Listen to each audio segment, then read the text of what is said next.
10:30টার দিকে আমরা বের হয়ে যাই। তারপর আমরা ওইখানে অনেক আমি বিশেষ করে ওই জায়গাটাতেই অবস্থান করি, বিশেষ করে জসীমউদ্দিনের যে চত্বরটা সেখানে, আর বাকিরা সবাই গণভবনের দিকে এগোতে থাকে। আমি অনেকক্ষণ ওখানে ছিলাম আমার ছোট জাবিরের সাথে। তো যাওয়ার আগের যে গল্পটা ছিল যে আমি আসলে জাবিরকে নিতে চাইনি। জাবির ছোট ছিল, জাবিরকে ওর দাদুর সাথে রেখে যেতে চেয়েছিলাম, কিন্তু জাবির কোনোভাবেই রাজি ছিল না, ওকে কোনোভাবে বোঝানো যাচ্ছিল না, যার জন্য ওকে নিয়ে যেতে বাধ্য করি। কিন্তু আমি চেয়েছিলাম যে ওকে আবার এসে বাসায় নিয়ে যাব, তারপর আমরা আবার ফেরত যাব। কিন্তু ও এতটাই নাছোড়বান্দা ছিল যে ওকে ওখানে নিয়ে যেতে হলো। কিন্তু ওইখানে যাওয়ার পর আমার আর সেই পরিবেশ মনে হয়নি যে খারাপ পরিবেশ বা ওকে নিয়ে ভয় করে কিছু আছে। কারণ ওর বাবার, ওর চাচাদের সব বন্ধু বান্ধব সবাই সেখানে ছিল, বাচ্চাদেরকে নিয়ে সাথে ছিল, যার জন্য আমার কাছে ওইরকম ভয়ের কিছু মনে হয় নাই। আমরা অনেকক্ষণ এখানে ছিলাম। প্রায় 3টার সময় আমি ওর বাবাকে ফোন দিয়ে বলি যে তুমি দেখে যাও যে এখানে যে আমরা তো 71 দেখিনি, 71-এ যে স্পন্দন সেটা তুমি এখানে পাবা। প্রজন্ম চলে যাবে, কিন্তু তুমি এই দৃশ্য আর দেখবা না। তারপর ওর বাবা সেখানে আসে।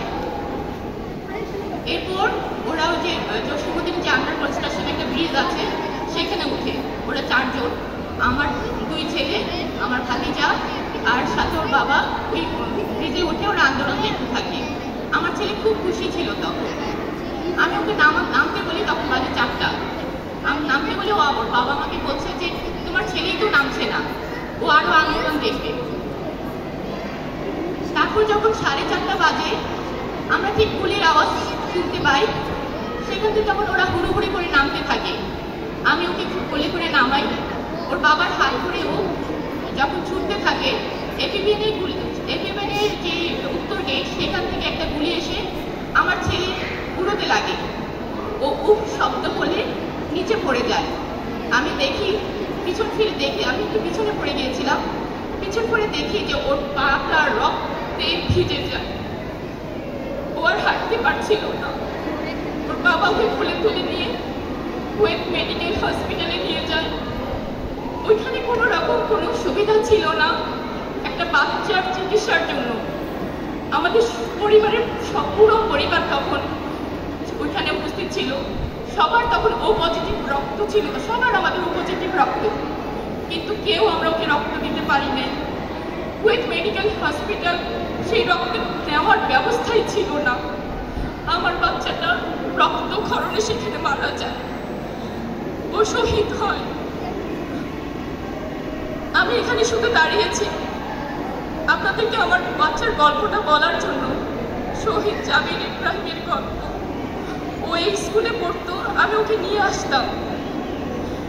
ওকে নিয়ে এসে আমি ঘন্টার পর ঘন্টা এখানে বসে থেকেছি। আজকে ওর টিচাররা আমাকে যে সম্মান দেখিয়েছেন তাদের সেই জন্য ধন্যবাদ। তাদেরকে আমি অন্তঃস্থল থেকে ধন্যবাদ জানাচ্ছি। যেই রকম ওনারা যেই রকম শ্রদ্ধা জানাচ্ছেন সেই জন্য ওনাদেরকে ধন্যবাদ জানাচ্ছি। আসসালামু আলাইকুম।